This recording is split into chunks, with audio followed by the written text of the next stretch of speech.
नमस्कार दोस्तों, मैं अशोक मिश्र क्लाउन। आप देख रहे हैं क्लाउन टाइम्स ब्रेकिंग न्यूज की खास खबर। हम आपको दिखा रहे हैं झूठ का पर्दाफाश। आज हम लाइव टीवी यूट्यूब चैनल के झूठ का पर्दाफाश करेंगे। लाइव टीवी का स्लोगन है सच सबसे आगे, लेकिन इसकी खबर का स्लोगन होना चाहिए झूठ सबसे आगे। द लाइव टीवी, सच सबसे आगे।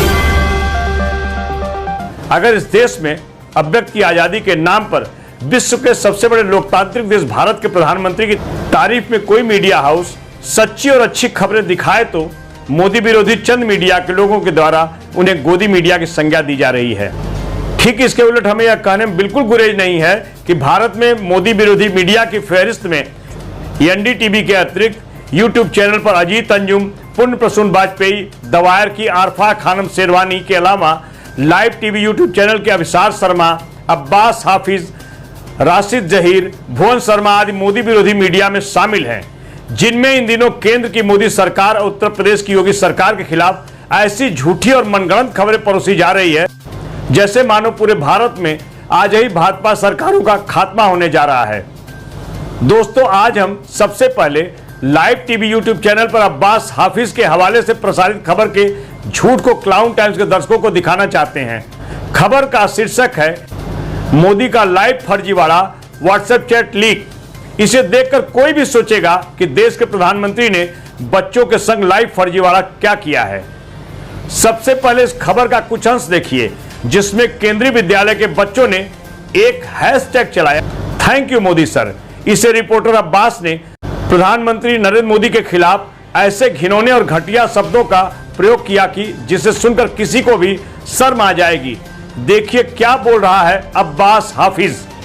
क्या आप कल्पना कर सकते हैं जो उन्होंने आज किया है? आज तो सारी हदें पार कर दी। रंगे हाथों बीजेपी का आईटी सेल पकड़ा गया है। मोदी जी पूरी तरह से एक्सपोज हुए इसी के चलते। आज एक हैशटैग चलाया गया, थैंक यू मोदी सर। ये हैशटैग जिस तरह से बेनकाब हुआ है, ऑल्ट न्यूज ने किया है, प्रतीक सिन्हा है, दुबैर है, जो भी इस वीडियो के अंदर है उन्हीं का लिया हुआ है, उन्होंने ही बताया है, तो उन्हीं के ट्विटर हैंडल से मैंने उठाया है। लेकिन अगर आप देखेंगे तो आप खुद कहेंगे कि कोई सरकार इतना कैसे लो जा सकती है, इतना कैसे नीचे जा सकती है। लेकिन ये सरकार तो कीर्तिमान स्थापित करती है।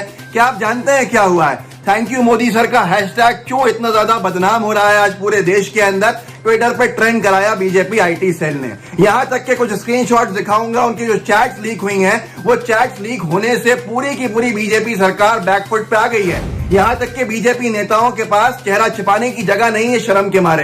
पैरों के नीचे जमीन सरक गई है। लेकिन क्या है, कुछ दिन का है, फिर वही काम में लग जाएंगे। कि उसमें टीचर्स धमकी तक दे रहे हैं बच्चों को कि अगर आपने वीडियो नहीं बनाया मोदी जी के समर्थन में और hashtag thank you Modi sir करके नहीं आपने ट्वीट किया तो फिर अच्छा नहीं होगा। हर एक इंसान कह रहा है कि बच्चों को तो छोड़ देते। इससे आप अंदाजा लगा सकते हैं कि इनकी छवि का क्या हाल हो चुका है। लोग कितने गुस्से के अंदर हैं। अरे कोरोना काल में आपने कितना बड़ा एहसान कर दिया बच्चों के एग्जाम्स कैंसिल करके, और आना चाहिए था शिक्षा मंत्री को। लेकिन भाई हर चीज के अंदर मोदी जी आते हैं। मोदी जी की लार्जर देन गॉड पिक्चर बनाई गई है। ये बहुत ही भारत के भविष्य के लिए बड़े नुकसानदेह है। ये पहली सरकार है जहां स्वास्थ्य मंत्री का काम जब तारीफों के लिए होता है, जब वाहवाही लूटने के लिए होता है तो अनाउंसमेंट मोदी जी करते हैं। गृह मंत्री की जगह पे मोदी जी अनाउंसमेंट करते हैं। शिक्षा मंत्री की जगह पे मोदी जी अनाउंसमेंट करते हैं। लेकिन यहाँ ताली मोदी जी की होती है और गाली मंत्रियों के लिए रिजर्व कर दी जाती है। साहब, वहां पर बंगाल में चुनाव तो कैंसिल नहीं किए, असम में चुनाव तो कैंसिल नहीं किए, तमिलनाडु में चुनाव तो कैंसिल नहीं किए।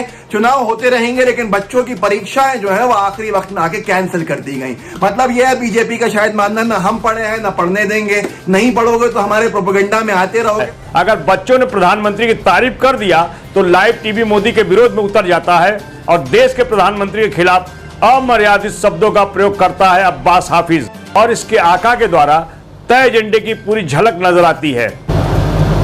अब हम लाइव टीवी यूट्यूब चैनल पर राशिद जहीर के हवाले से एक और झूठी खबर दिखाना चाहते हैं, जिसका शीर्षक है बंगाल बीजेपी में सबसे बड़ी टूट, 35 विधायक ममता टीएमसी में शामिल होंगे। सबसे पहले प्रसारित खबर का सबसे बड़ा झूठ देखिए।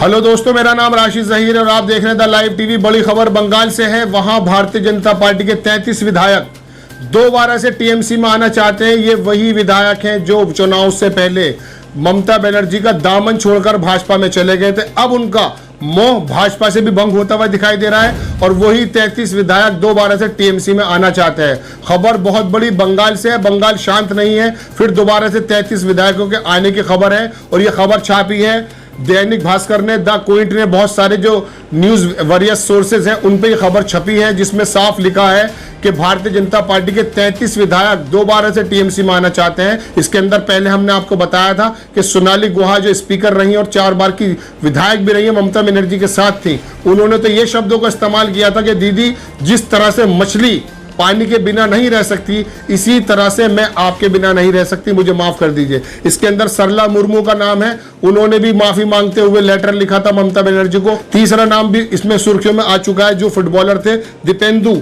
उन्होंने भी आने की अपनी इच्छा जाहिर की है टीएमसी में। भारतीय जनता पार्टी ने जो अपना साम्राज्य किसी प्रकार से तैयार किया था वो ढहता हुआ नजर आ रहा है, लेकिन फिलहाल बड़ा विस्फोट यही है कि 33 विधायक भारतीय जनता पार्टी के टूटकर टीएमसी में जाने को तैयार है। सबसे पहले प्रसारित खबर का सबसे बड़ा झूठ देखिए। राशिद जहीर के हवाले से प्रसारित 9 मिनट की इस खबर में बेतुका और मनगढ़ंत वक्तव्य दिखाया जा रहा है कि बीजेपी के 35 विधायक टीएमसी में शामिल होंगे। अभी तक पश्चिम बंगाल में किसी भी भाजपा विधायक के द्वारा इस्तीफा देने की कोई आधिकारिक सूचना नहीं है। हम दावे के साथ कह सकते हैं लाइव टीवी यूट्यूब चैनल का झूठ सबसे आगे है।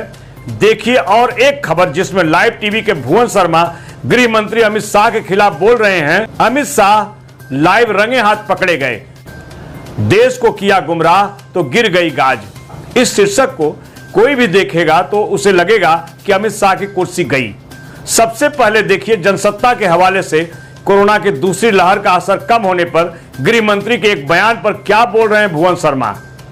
नमस्कार, आप देख रहे हैं द लाइव टीवी, आपके साथ मैं हूं भुवन शर्मा। दोस्तों, जिस बात की आशंका थी, जैसा सोचा था वैसा ही हुआ। कोरोना और उस पर सरकार और सिस्टम की लापरवाही से जितनी जाने जानी थी, जो तांडव मचना था वो मच गया। याद रहे कि यह बदलाव वक्त के कारण आए हैं, न कि सरकार की प्रयासों या कोशिशों के चलते। खबर पढ़िए, जनसत्ता की खबर है, इसमें लिखा है कि कोरोना पर बोले अमित शाह, मीडिया नहीं सोशल मीडिया पर जाइए तो पाएंगे हर विकसित देश में व्यवस्था ध्वस्त।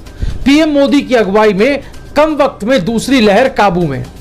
अब बताइए दोस्तों, मोदी जी तो खुद हालात के आगे रो दिए और ये कह रहे हैं कि मोदी की अगुवाई में कम वक्त में दूसरी लहर काबू में। दोस्तों, जनसत्ता की इस खबर में लिखा है कि बकौल शाह अब मामले घट रहे हैं, मरीजों की संख्या कम हो रही है, ऑक्सीजन की जरूरत 10,000 मीट्रिक टन से घटकर 3500 मीट्रिक टन पर आ गए। यह दिखाता है कि कोविड-19 का वक्र नीचे आ रहा है। यह अमित शाह ने कहा है, इस अखबार में छपा है ये चीज। भारत के टीकाकरण अभियान की गति विश्व में सबसे तेज है और ये भविष्य में और गति पकड़ेगा, ताकि कम से कम समय में ज्यादा से ज्यादा अधिकतम लोगों को कवर किया जा सके, जैसा कि प्रधानमंत्री ने परिकल्पना की है। और ये बताइए कि कोरोना की दूसरी हाहाकारी लहर को भांप पाने में आपकी सरकार क्यों फेल साबित हुई? क्यों नहीं ऑक्सीजन के पर्याप्त बंदोबस्त अस्पतालों में पहले से किए गए? क्यों बेड, वेंटिलेटर्स, ऑक्सीजन दवाइयां न मिल पाने की वजह से लोगों की जानें चली गई?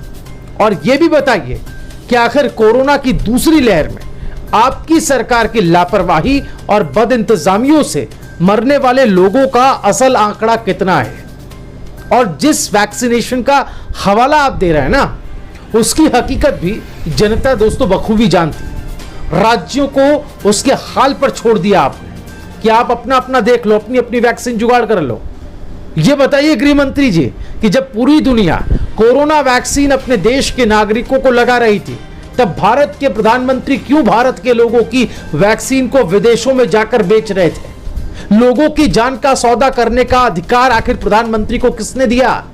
क्या उसकी कोई जवाबदेही होगी या नहीं? क्या इस पर आप कोई बयान देंगे या नहीं? व्यवस्था की लापरवाही और बदइंतजामियों की वजह से हुई नागरिकों की मौत पर सफलता का परचम लहराने वाली ये सरकार मैंने पहली बार देखी। इतना अहंकार, इतनी बेशर्मी कि एक शब्द भी ये नहीं कहा गया या माना गया कि सरकार से भी भूल हुई है। व्यवस्था अगर वक्त रहते दुरुस्त कर ली जाती तो मौत का यह आंकड़ा कम किया जा सकता था। अगर माननीय खुद मोर्चा संभाल लेते तो भी हालात कई हद तक बेहतर हो सकते थे, लेकिन नहीं। इतने दिन से कोरोना अपने पीक पर था और लॉकडाउन भी लगा था। इसलिए अपनी सुरक्षा हेतु माननीय घर पर बैठे थे। लॉकडाउन अब हटा है और कोरोना कम हुआ तो आ गए सामने। जब फिर से कोरोना बढ़ेगा और लॉकडाउन लगेगा तब फिर से बिल में चले जाएंगे, फिर सीधे चुनावी रैलियों में इनके दर्शन होंगे। जब देश में 4 लाख पर डे के केस आ रहे थे तब कोई बयान नहीं आया इन माननीयों के। शाह ने कहा कि अन्य देशों में केवल सरकारें कोरोना वायरस से लड़ रही थी।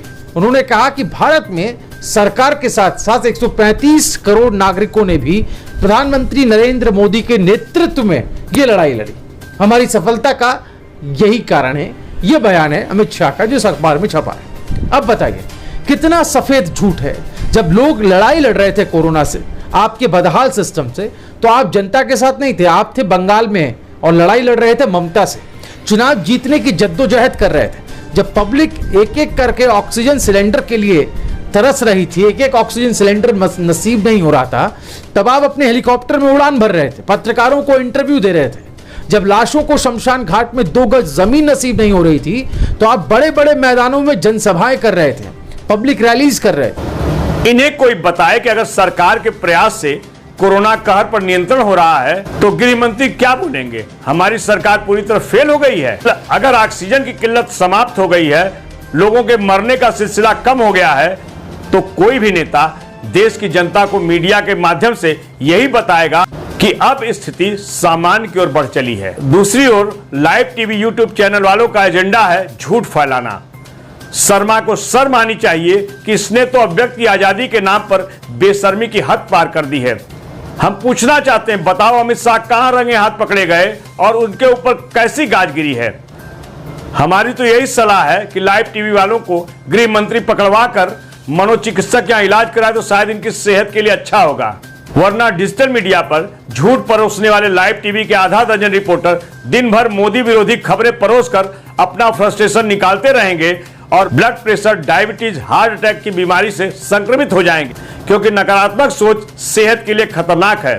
यह बात अलग है कि 125 करोड़ की आबादी वाले सबसे बड़े लोकतांत्रिक देश भारत में 1,50,000 लोग ऐसे भी हैं जिन्हें केंद्र की मोदी सरकार के खिलाफ झूठ देखना और सुनना अच्छा लगता है। लिहाजा लाइव टीवी जैसे यूट्यूब चैनल वालों की दुकानदारी डिजिटल मीडिया के माध्यम से चल रही है।